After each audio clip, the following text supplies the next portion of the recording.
Hello po sa inyong lahat mga ka-crypto. Ako po si Pinoy Crypto Trader at sa video na ito ay atin pong pag-uusapan ang tungkol dito kay Shiba Inu, kung saan ang sabi po rito ay Shiba Inu sends important message ahead of the launch of new experiment.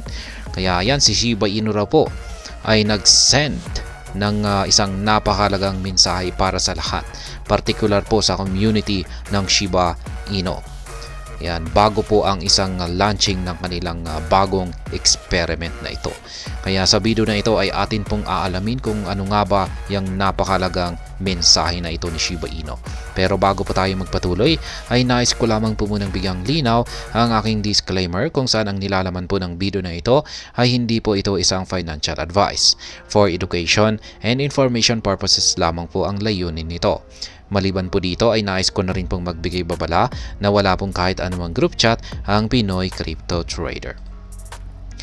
Yan, the team behind the Shiba Inu ecosystem has issued a new message as members of the Shiba Inu community anticipate the launch of a new experiment.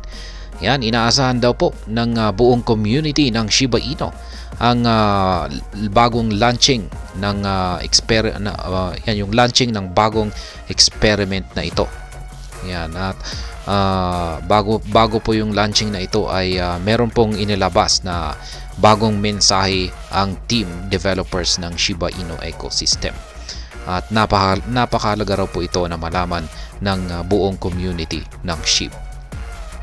In a recent tweet, Shiba Inu's marketing specialist Lucy emphasized that the highly anticipated experiment dubbed the Shiboshis ERC-404 tokens NFTs has not yet been launched. Kaya yan, ayon po kay Madam Lucy, siya po ang marketing specialist ng Shiba Inu, ay ayon po sa kanya ay ang bagong experiment na ito na tinatawag po nilang the Shiboshis na gumagamit po ng ERC-404 tokens or NFTs ay hindi pa ito na ilalabas or na ilalaunch.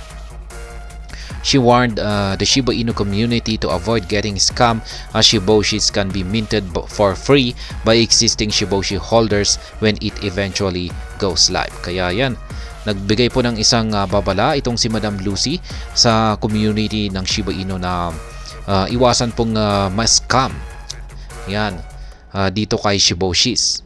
Kasi yung mga Shiboshi holders, yan, yung mga dating Shiboshi holders ay meron daw po kasi silang kakayahan na mag-mint. Yan, mag-mint ng mga NFTs.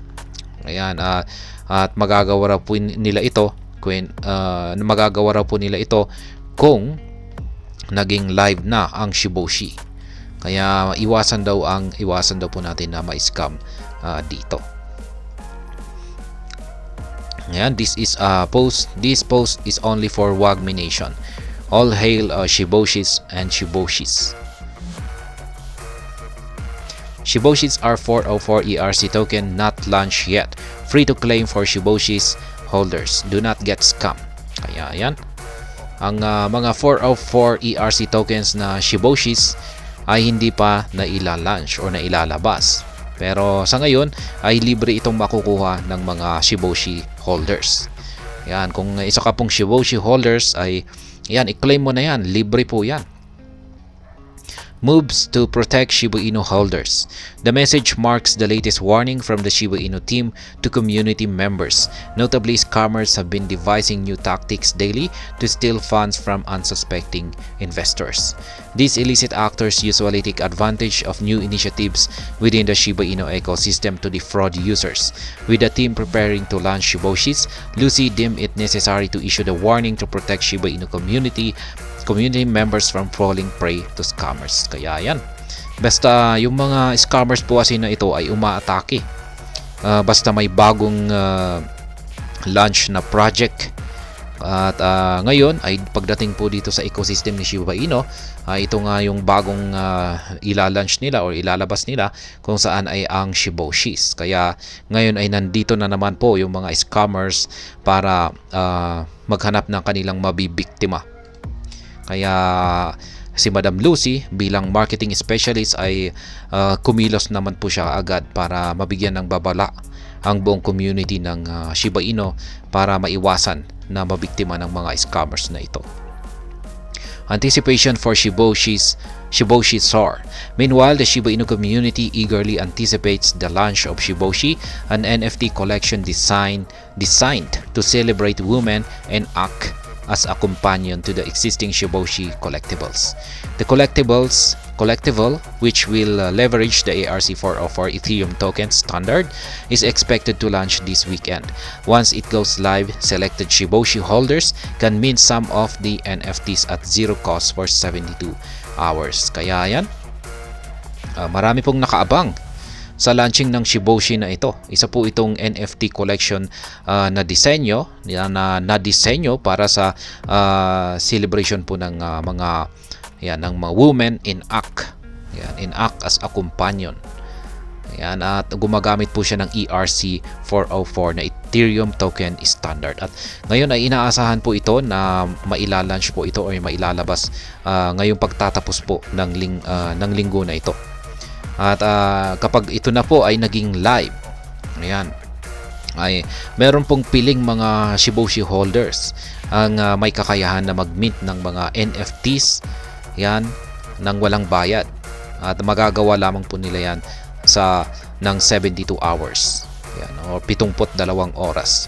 Kaya kung pag isa ka po sa mga Shiboshi holders na napili na may kakayang mag-mint ng NFTs na ito, bilisan mong mag-mint kasi meron lamang pong time limit yan na 72 hours.